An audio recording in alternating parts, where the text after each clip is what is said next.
Buenos días. Hoy me corresponde hablar en estas jornadas sobre diferentes patologías pues, de obstetricia en el Hospital Susana López de Valencia. Me corresponde hablar de un tema muy interesante que es el de sífilis y embarazo. Mi nombre es Eduardo Enrique Moreno González. Yo soy médico general y ginecólogo y obstetra de la Universidad del Cauca y médico materno fetal de la Pontificia Universidad Bolivariana.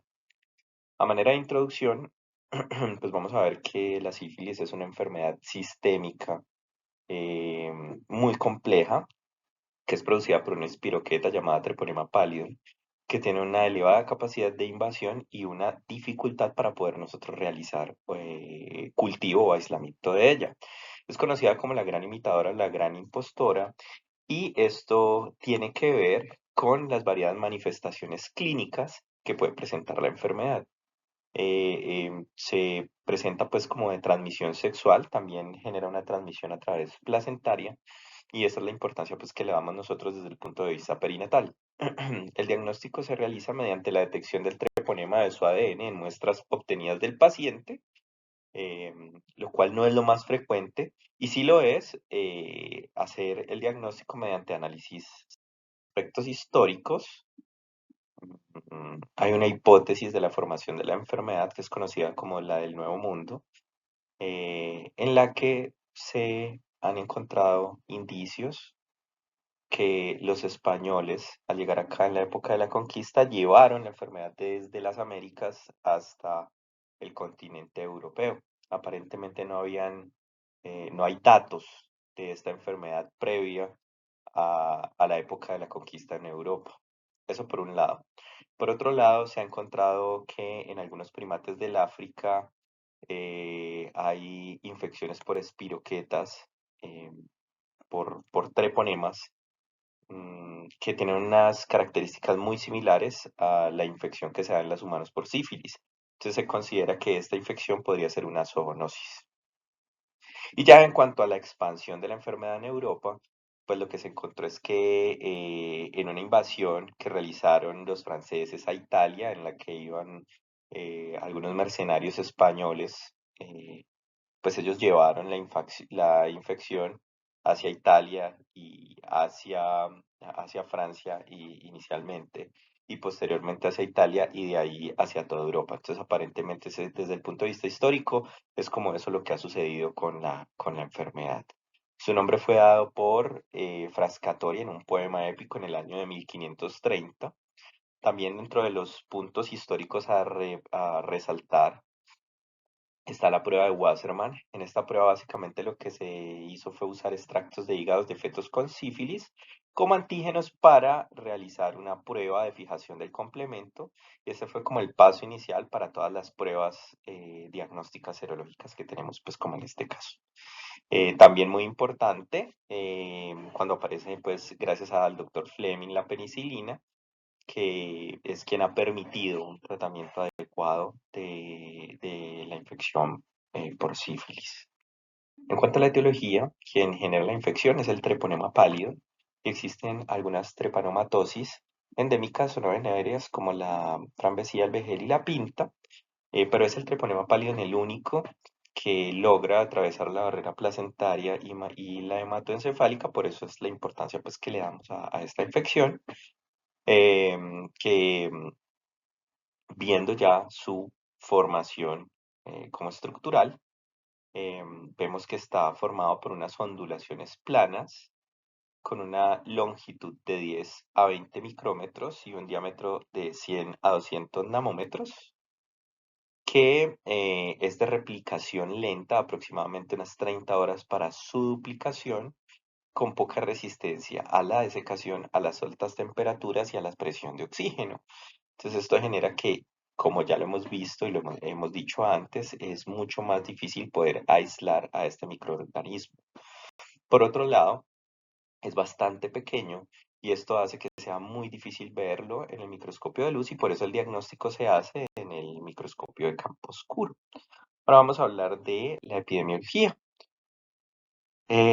Pues primero ver cómo se da la incidencia de sífilis, pues vemos que donde hay una mayor incidencia es en la región africana, pero vemos que, por ejemplo, en las Américas hay una presencia de la enfermedad bastante importante y por eso siempre hacemos énfasis en la infección y en la transmisión vertical, en la importancia que tiene desde el punto de vista de la infección hacia los fetos y posteriormente pues hacia los neonatos. Aquí vemos eh, una gráfica en la que pues podemos ver los diferentes años y los casos en miles. Son casos notificados por infección en Estados Unidos. Y realmente lo que quería traer en esta gráfica era que ustedes vieran el descenso tan importante de las diferentes formas, de los diferentes estadios de la infección, como posterior a la Segunda Guerra Mundial y al uso de la penicilina, hay una caída pues supremamente grande de los casos de sífilis en Estados Unidos. En los 80-90 hay un nuevo pico y este pico se debe a lo que tiene que ver con el intercambio de sexo por drogas y también a la aparición del VIH y asociada pues a la infección por sífilis. Por eso vemos este aumento, pero que con las diferentes estrategias que se han tenido desde el punto de vista de salud pública, diagnóstico y de tratamiento, han ido posteriormente pues como hacia un control de la enfermedad. Y esto es lo que está sucediendo en Colombia. Aquí en esta gráfica, que va desde el año 2016 al 2020, lo que vemos es que hay una prevalencia, hay una frecuencia de la enfermedad de la sífilis gestacional que va poco a poco en ascenso y también de la sífilis congénita. Y esto también está aquí evidente en esta otra gráfica, tanto para sífilis gestacional como para sífilis congénita a través de los años. Entonces, pues obviamente esto lo que nos va a generar son unos cambios, unas estrategias del punto de vista de salud pública para tratar de controlar esto. Y aquí vemos pues que los departamentos en amarillo, entre ellos el departamento del Cauca, pues hay un incremento de la presencia de sífilis. ¿Qué se ha hecho? Tratar de hacer énfasis en diagnóstico y tratamiento. Y como vemos aquí ya a partir del año 2020, hay al menos un aplanamiento en cuanto a lo que tiene que ver con la frecuencia de sífilis gestacional y una mejoría en cuanto al diagnóstico ya de sífilis congénita. Entonces vemos que se está diagnosticando, se está tratando adecuadamente, lo que permite pues que haya una disminución de los casos de sífilis congénita. En esta gráfica, básicamente lo que vemos es los diferentes trimestres en los que se hace el diagnóstico, tratamiento de la sífilis. Vemos que generalmente el diagnóstico y el tratamiento se da en el primer trimestre. Tenemos que ser muy claros también en que debemos seguir haciendo los controles hasta el final del embarazo y el momento del parto por la alta frecuencia de la enfermedad en nuestro país. Debemos hacer énfasis en ello. Y aquí algo que llama bastante la atención es que muchos de los contactos sexuales pues realmente no adquieren ese tratamiento. En muchas ocasiones, y según lo que dice nuestra guía, pues deben ser todos tratados, entonces hay muchos que no reciben ese tratamiento y es algo pues también como lo que vemos desde el punto de vista de salud pública, enfatizar. Los factores de riesgo. ¿Cuáles son los factores de riesgo que son importantes en la presentación de esta infección? Pues vamos a ver las diferentes prácticas sexuales de alto riesgo, el inicio de la actividad sexual a una edad temprana, múltiples parejas sexuales, relaciones sexuales bajo la influencia de sustancias psicoactivas, madres trabajadoras sexuales, madres solteras, madres adolescentes, un control prenatal inadecuado, como ya lo dijimos justamente, y que por eso no se puede hacer el diagnóstico, antecedentes de enfermedades de transmisión sexual y un bajo nivel socioeconómico. Ahora, clínicamente, traemos esta gráfica que es bastante diciente, en la que nos muestra los diferentes estadios de la enfermedad. Y vamos a ver que inicialmente ahí se da el momento pues de la exposición con una incubación de 10 a 90 días y la formación del chancro en la sífilis primaria. Es entre esta sífilis primaria y la sífilis secundaria que puede haber una invasión del sistema nervioso central hasta en un 60% de los casos. Generalmente cuando nosotros hablamos de un compromiso del sistema nervioso pensamos en una sífilis terciaria. Sin embargo, esto se puede dar bastante tempranamente. La gran mayoría de los casos se da de forma sintomática y en un 5% con un compromiso generalmente meningio o vascular y que se elimina hasta en un 80% de los casos de manera, pues, de manera espontánea. Y ya en quienes persiste esto, quienes persiste la infección a este nivel, son los que van a desarrollar posteriormente esa neurosífilis tardía. Vamos a regresar acá a la parte inicial. Hablamos de que hay una presencia de un chancro y que 4 a 10 semanas después se va a generar la sífilis secundaria con síntomas sistémicos. En este momento vamos a tener una gran espiroquetemia, ¿no es cierto? Y una vez se mejoren esos síntomas de la sífilis secundaria, esos síntomas sistémicos, pues vamos a pasar a una sífilis latente. En esa sífilis latente no va a haber una presentación clínica de la enfermedad, se va a poder diagnosticar mediante pruebas serológicas, pero lo que sí vamos a ver es que pueden haber unas recurrencias durante esta época, sobre todo los 2 primeros años. De una manera un poco arbitraria se hizo la diferencia entre una sífilis latente precoz de 1 año hacia atrás y la sífilis latente tardía desde 1 año de la infección hacia adelante, ¿no es cierto? Y vemos que unos años después de que se ha presentado la infección y que estamos durante esta sífilis latente tardía, pues vamos a ver que ya se presenta la sífilis terciaria. Esa sífilis terciaria puede ser o puede tener unas características de infección cardiovascular, de infecciones por goma o la neurosífilis de la que ya hemos hablado. Entonces, vamos a pasar a cada una pues, de ellas, la sífilis primaria, como lo vemos aquí. Entonces, después de la incubación de 10 a 90 días, en las que se da una replicación de la espiroqueta pues, en el sitio de la inoculación, hay un aumento de la respuesta inflamatoria local que lleva a una lesión, inicialmente macular, luego en forma de pápula y finalmente como una úlcera. Esto se llama, o a esta úlcera se le llama un chancro, que es de base limpia, lisa, sin exudación y que no es dolorosa con bordes elevados. Esto se presenta generalmente en los genitales externos, en el perineo y en el cérvix. Es muy frecuente que estas lesiones no sean visibles en las pacientes femeninas y quizás no nos puedan decir si tienen o no la presencia de una lesión o si la tuvieron en algún momento. Esta lesión se cura sin cicatriz entre 3 a 6 semanas y se acompañan de adenopatías cervicales e inguinales, generalmente bilaterales e indoloras. Después aparece la sífilis secundaria, que se da hasta 10 semanas luego de la aparición del chancro, que es una fase, como ya lo dijimos, sistémica, que es la más florida de la infección, que en el 95% de los casos afectan a la piel y las mucosas, con una erupción que puede ser macular, papular, papuloescamosa, pustular o combinada con estos tipos de lesiones. Puede estar asociada a prurito en un 40% de los casos, que inicia en el tronco y en las extremidades superiores y luego se disemina, incluyendo palmas y plantas, y que también a nivel de las mucosas puede presentar unas lesiones como parches mucosos en labios, cavidad oral, faringes y superficies húmedas de los genitales. Vamos a ver que también puede aparecer una alopecia parcheada, que en zonas intertriginosas pueden haber erosiones que son conocidas como condilomas planos, que los vemos aquí. También puede haber una linfadenopatía generalizada que también es indolora. Síntomas generales, malestar general, mialgias, artralgias, anorexia, pérdida de peso, fiebre. Puede afectar cualquier órgano del cuerpo y estar asociada a hepatitis o uveitis periostitis, que se resuelve espontáneamente en 2 a 6 semanas y que hay una forma maligna de este secundarismo con una erupción ulcerada y que se da de una manera muy frecuente en pacientes VIH. Luego de esa mejoría de ese secundarismo, aparece un momento de la enfermedad en la que no hay características, no hay sintomatología, sino que podemos hacer el diagnóstico mediante unas pruebas serológicas positivas, que hay una mayor probabilidad de recaída, como ya lo dijimos en los 2 primeros años, pero que de forma arbitraria se ha dividido en latente temprana, latente tardía, pero con 1 año pues como punto divisorio.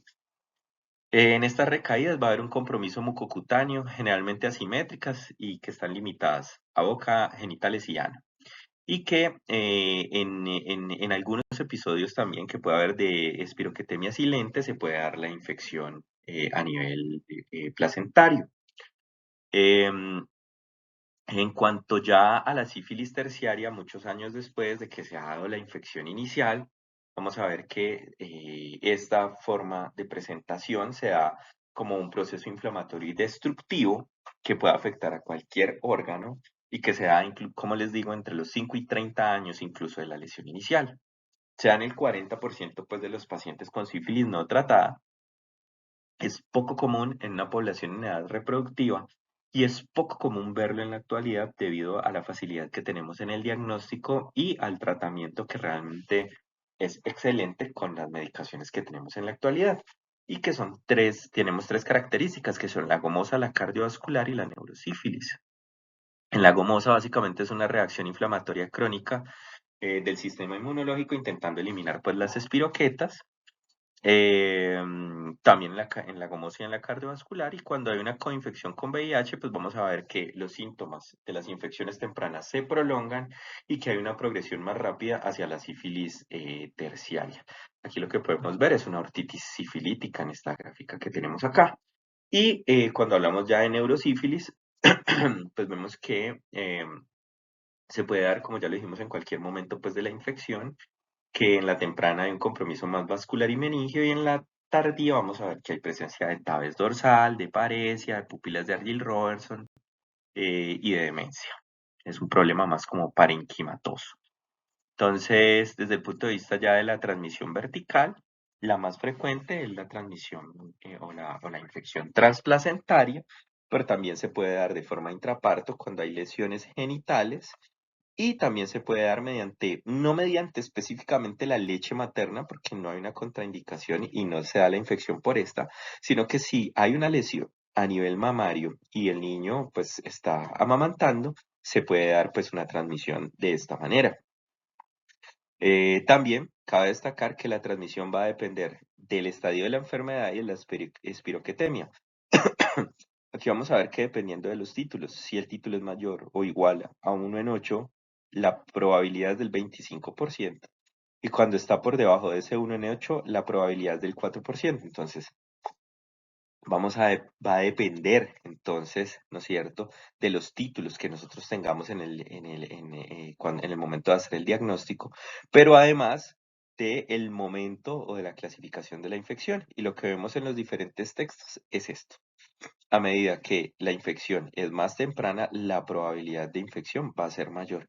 Y a medida que se aleja y que llega a la parte pues, de la infección terciaria o neurosífilis, pues es menos probable. En algunos casos se han considerado que en este momento pues, no hay posibilidad de infección. Sin embargo, cuando uno revisa en los textos, hay una posibilidad de infección a nivel transplacentaria que es considerable. Eh, También debemos reconocer, es algo muy importante, que el citotorfoblasto le da una protección a los fetos más o menos hasta las 14 a 16 semanas, y que cuando estas células se atrofian más o menos a esta edad gestacional es que inicia la posibilidad de la infección. Entonces, cuando hay una infección materna temprana a esa edad gestacional, en teoría podemos tratar a la paciente y la posibilidad de que haya un compromiso fetal es mucho menor. Es un dato importante. Ahora bien, vemos acá una gráfica de un estudio pues, de hace bastantes años, de 1975. Las ventajas de esos estudios de hace tanto tiempo es que en esas épocas, en algunos casos, no se daba un tratamiento adecuado con penicilina, sino que incluso en estudios que han sido incluso pues criticados desde el punto de vista ético, se dejaban pacientes pues como al libre desarrollo de la enfermedad, y lo que hacían era como verificar o identificar qué sucedía pues con estos pacientes. Y de acá extraemos pues estos datos, ¿no es cierto? Entonces, la gráfica anterior veíamos la posibilidad de que el bebé sufriera pues la sífilis congénita, y aquí lo tenemos. Pero también hay que destacar que la sífilis puede estar asociada a otros desenlaces adversos en el embarazo. Entonces vemos que en un embarazo normal hay una posibilidad de parto pretérmino de un 9 a 10%, con una probabilidad de muerte neonatal y de muerte fetal. Entonces lo que vamos a ver es que si la lesión es primaria, hay un compromiso hasta de un 50%, o sea, el 50% de los fetos que no tienen sífilis congénita, la otra mitad va a tener un parto pretérmino. Entonces hay una importante pues correlación de parto pretérmino con la infección. Aquí no hay datos, pues están vacíos, no hay datos de qué tan frecuentemente se da la muerte neonatal o la muerte fetal in útero en estos casos. Pero vemos que cuando hay una sífilis latente temprana, además del compromiso de la infección vertical, puede haber un aumento de la tasa de parto prematuro, de muerte neonatal, de muerte fetal. Entonces, digamos que esos datos son importantes porque podemos identificar que la sífilis no solamente me genera la infección como tal, sino que además empeora los desenlaces de estos recién nacidos, de estos embarazos. Y también debemos empezar a hablar de fisiopatológicamente, una vez ya hemos terminado con todas las características clínicas pues, del paciente adulto, pues debemos ver bueno, qué pasa con el feto, qué pasa con la placenta. Entonces vemos que cuando hay una infección en la madre hay una afectación temprana a nivel placentario y a nivel hepático fetal, un compromiso también a nivel del líquido amniótico y que cuando esa infección se va haciendo sistémica en el feto, empieza a haber un compromiso hematológico en él y la presencia de anemia fetal. Esa anemia fetal lleva un compromiso vascular, un compromiso cardiovascular que lo puede llevar a una falla cardíaca con presencia de ascitis, con presencia de hidrops fetal y también asociada a la producción de anticuerpos a nivel del líquido amniótico y a nivel fetal. Todos estos hallazgos fisiopatológicos los vamos a ver representados también con unos hallazgos ecográficos. Entonces, lo que nosotros podemos encontrar inicialmente es la presencia de hepatomegalia, ¿no es cierto? Todas estas medidas las vamos a tomar en unas tablas con los percentiles y cuando el crecimiento está por encima del percentil 95 vamos a hablar de esa hepatomegalia y esto lo podemos encontrar hasta en un 80% de los casos, así como la esplenomegalia. Aquí vemos el área donde se encuentra el vaso creciendo por encima del percentil 95 y se da hasta en un 80% de los casos. La placenta con un espesor mayor de 4 centímetros a este nivel, entonces vamos a hablar de una placentomegalia y lo podemos encontrar hasta en un 30% de los casos, así como el polidramnios con un hila por encima de 25 centímetros en un 12% de los casos y eh, realizando una medición de la arteria, de la velocidad picosistólica de la arteria cerebral media por encima de 1.5 moms, hasta en un 33% de los casos vamos a poder hacer diagnóstico de anemia fetal, así como la presencia de ascitis, como lo vemos acá, de líquido libre a nivel abdominal, presencia de hidrops fetal hasta en un 10% de los casos. Y aquí está justamente eso representado. Lo primero que vamos a ver, la disfunción hepática placentaria, luego la reactividad de serología a nivel fetal, la infección del líquido amniótico, la disfunción hematológica con anemia, aquí la ascitis, la presencia de anticuerpos. Y cuando realizamos el tratamiento, lo que nosotros podemos determinar es que esas últimas cosas que nos aparecieron, como por ejemplo los anticuerpos a nivel fetal, son las primeras en desaparecer y lo van haciendo de esa forma. Entonces, esos anticuerpos, luego va mejorando la citis, va mejorando las alteraciones como anemia fetal, el polidramnios y posteriormente los hallazgos a nivel del hígado y la placenta.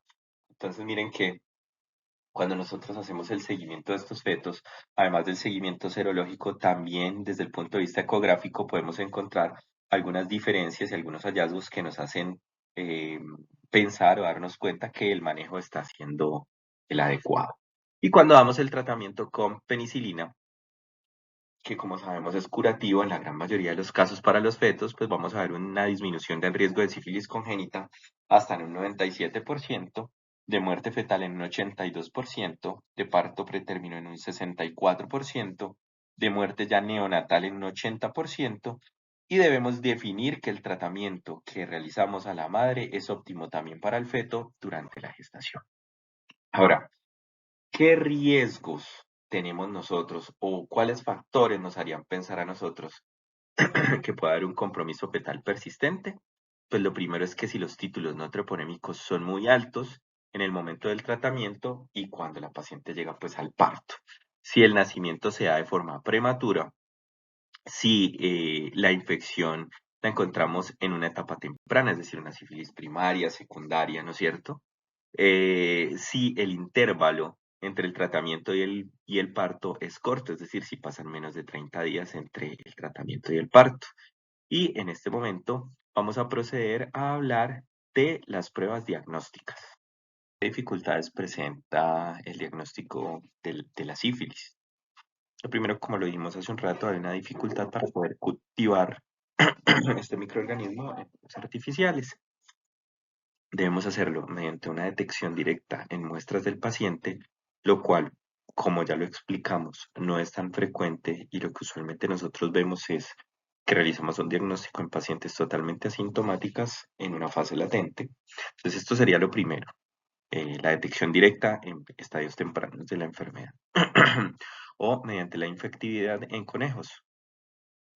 Y lo que vamos a hacer es realizar una visualización directa con un microscopio pues, de campo oscuro esa forma, esa sería una de las formas de poder realizar el diagnóstico, pero como ya lo dijimos, es una forma más compleja. Y lo otro es que usualmente hagamos diagnóstico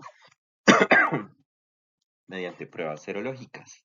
Sin embargo, también debemos anotar que es una estructura que tiene pocas proteínas y que eso hace que sea difícil también la forma de realizar el reconocimiento y el diagnóstico. Aquí tenemos las diferentes pruebas, entonces vemos que puede hacerse, como ya lo dijimos, pues la inoculación a nivel de los conejitos, la microscopía de campo oscuro, reacción en cadena polimerasa, fluorescencia directa, inmunohistoquímica.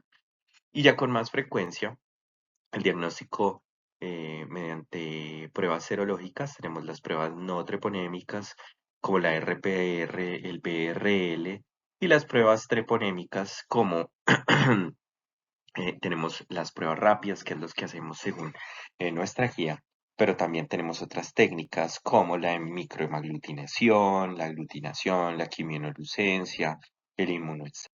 Antes de hablar de las pruebas que nosotros pues, usamos en nuestro medio, debemos reconocer cómo es el comportamiento de los resultados de estas pruebas según el tiempo, el momento en el que se da la infección y el tratamiento.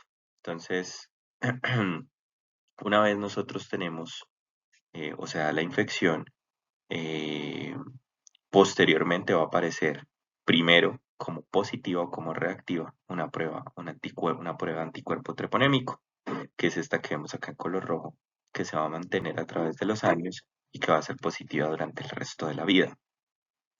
Días después vamos a encontrar que la prueba no treponémica también se va a hacer reactiva y que esta prueba que va a persistir a través del tiempo sí va a cambiar una vez se dé el tratamiento.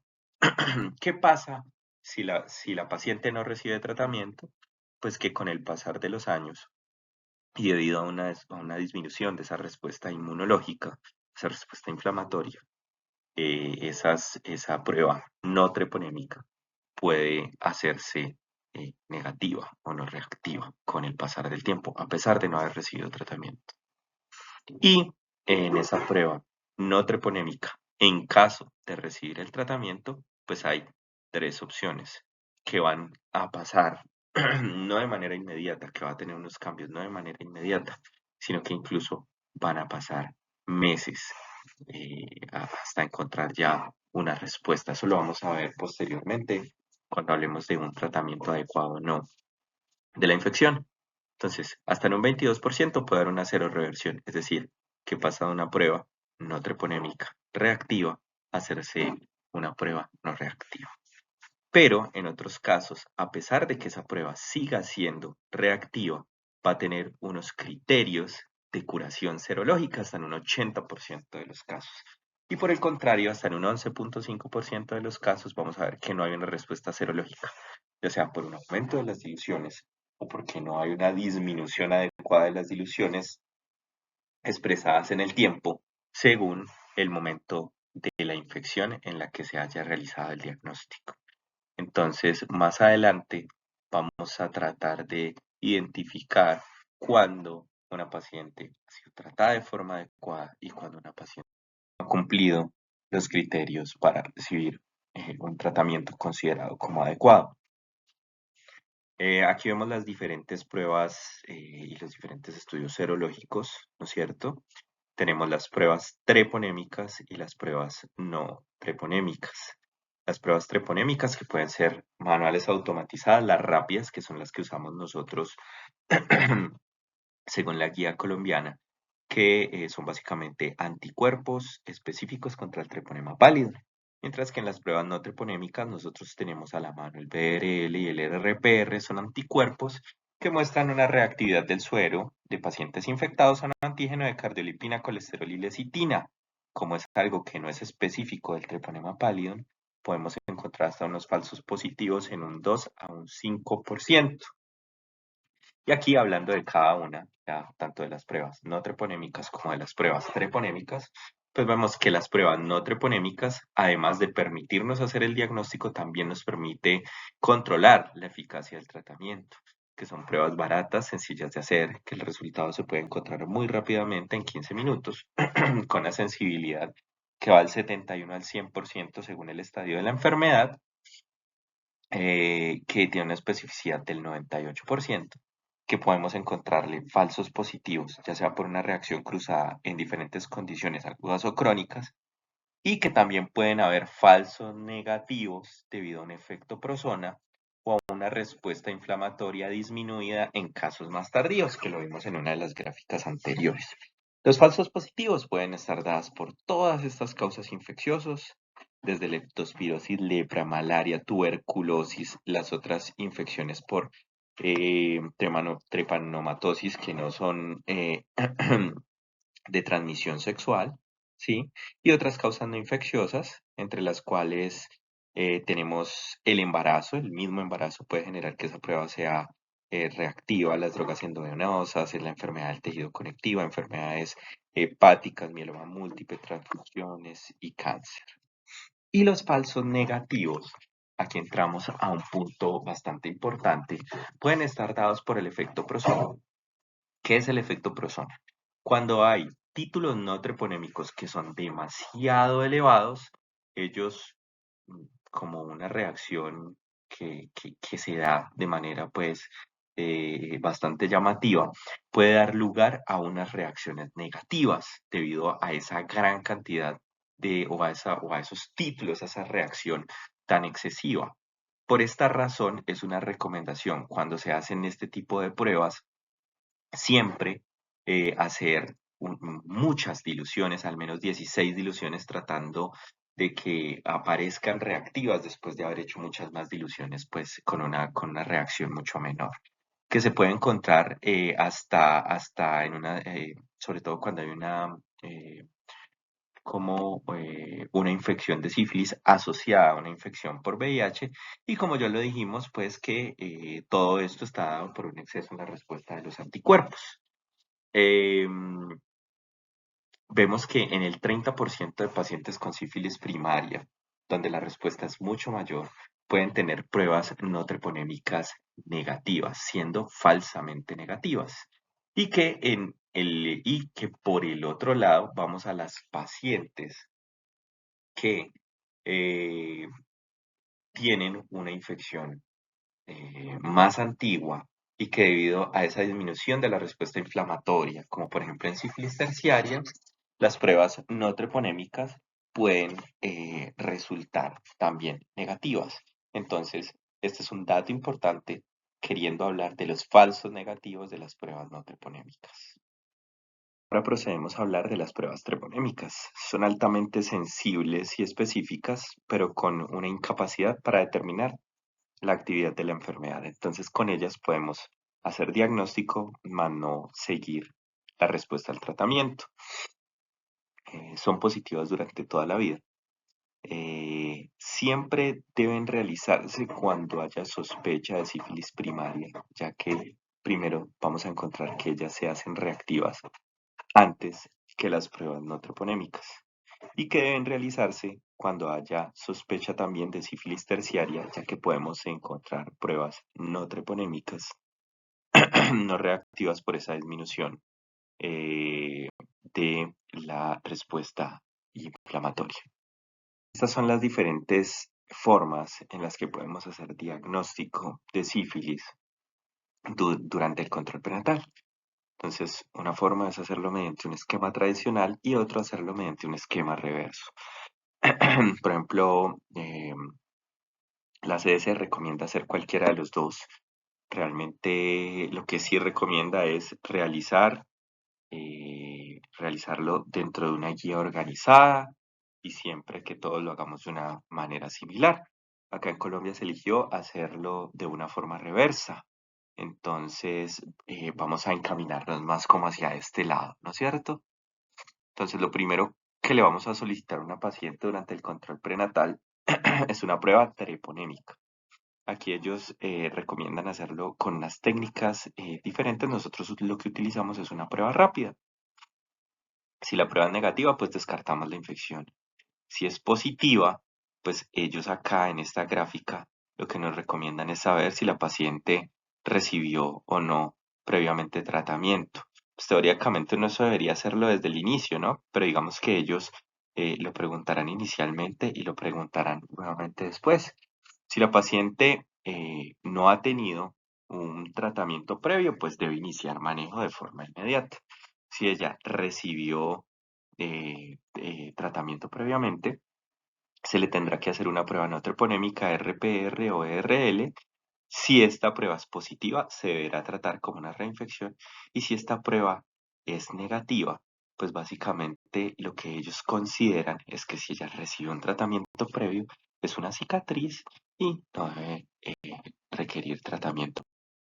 Aquí vemos una tabla que fue publicada en el 2024 en el Protocolo de Vigilancia en Salud de Sífilis Gestacional. Y lo que ellos hacen básicamente es mostrar qué hacer según los resultados de las pruebas. Entonces, inicialmente en una prueba treponémica que es negativa, con una treponémica negativa, pues hay ausencia de infección. Lo que va a hacer básicamente es repetir las pruebas durante el control prenatal como está establecido. Si la prueba treponémica es positiva y la no treponémica es reactiva, pues se trata de una infección activa y debe tratarse. Si la prueba treponémica es positiva y la no treponémica es no reactiva, lo que ellos consideran es que se debe tratar de una sífilis antigua tratada, o sea que es una cicatriz inmunológica, o que excepcionalmente puede ser un falso positivo de la prueba treponémica. Sin embargo, vimos previamente cómo también las pruebas no treponémicas pueden tener falsos negativos, ya sea por un efecto prosona o por una respuesta inflamatoria disminuida en casos de infecciones más tardías, y por esta razón, en algunas otras guías, como la guía de la CDC, lo que recomiendan ellos es realizar una nueva prueba treponémica hecho con una técnica diferente. En caso de ser negativa, si no hay claridad sobre si recibió tratamiento previo y si esa prueba llega a ser negativa, pues definitivamente sí se trata de un falso positivo de la prueba treponémica. Pero en caso de ser positiva, lo que se trata es que fue un falso negativo de la prueba no treponémica y debe recibir tratamiento. Desde el punto de vista del tratamiento, mm, podemos identificar que las diferentes guías, ya sean las guías de la CDC y las guías colombianas, se asemejan mucho en las recomendaciones. Entonces, por ejemplo, en la sífilis temprana, que incluye la primaria, la secundaria y la latente temprana, menor a un año de infección, debemos dar un tratamiento de 2.400.000 unidades intramusculares de penicilina benzatínica en dosis única. Si por el contrario se trata de una sífilis tardía, es decir, que es latente mayor a un año de la infección, pero además de eso también una sífilis terciaria, entonces nosotros debemos tratar a esta paciente con 2.400.000 unidades de penicilina benzatínica intramuscular semanal por 3 semanas. Hay unos casos en los que nosotros no sabemos cuánto tiempo lleva de evolución la enfermedad en pacientes con latentes, con infecciones latentes de duración desconocida. El tratamiento debe ser también 2.400.000 semanales de forma intramuscular por 3 semanas. Y ya en caso de que haya una infección de tipo neurosífilis, sífilis ocular u otosífilis, el manejo debe ser con penicilina G cristalina endovenosa de 18 a 24 millones unidades por día. Puede darse de la siguiente manera: de 3 a 4 millones cada 4 horas o mediante infusión continua. Todo esto por 10 a 14 días. Y este tratamiento, como lo hemos descrito en general, nos permite una eficacia del 97% para prevenir la infección congénita y de 99,7% para tratar la enfermedad durante el embarazo. Hay una reacción que es muy importante que conozcamos, que es la reacción de Harry-Hersheimer, que ocurre hasta en el 44% de las embarazadas que reciben el tratamiento, sobre todo en estadios tempranos, y que se caracteriza por la liberación de citoquinas proinflamatorias debido o secundario a la muerte de las espiroquetas. Esa reacción inflamatoria aguda nos puede llevar incluso a desarrollar un trabajo de parto prematuro, alteraciones de la frecuencia cardíaca fetal e incluso la muerte fetal. Y esa es la razón de la importancia que se le da desde el punto de vista clínico. Aquí lo que les vamos a mostrar es eh, cómo es el flujograma según la guía de práctica clínica de Colombia. Entonces, llega una mujer al control prenatal, le hacemos una historia clínica completa, le realizamos la prueba rápida treponémica. Si esa prueba es negativa, seguimos con el seguimiento cada trimestre y en el momento del parto o posterior al aborto. Si por el contrario esa prueba llega a ser positiva, debemos establecer si la paciente tiene antecedentes de alergia a las penicilinas. Y esa alergia debe ser una alergia realmente pues que tenga una importancia clínica, como por ejemplo casos de urticaria, de angioedema, de reacción anafiláctica, y en caso de tenerla, debemos hacer pues como todo un manejo de sensibilización, ya que en la paciente embarazada el tratamiento siempre deberá ser con penicilina.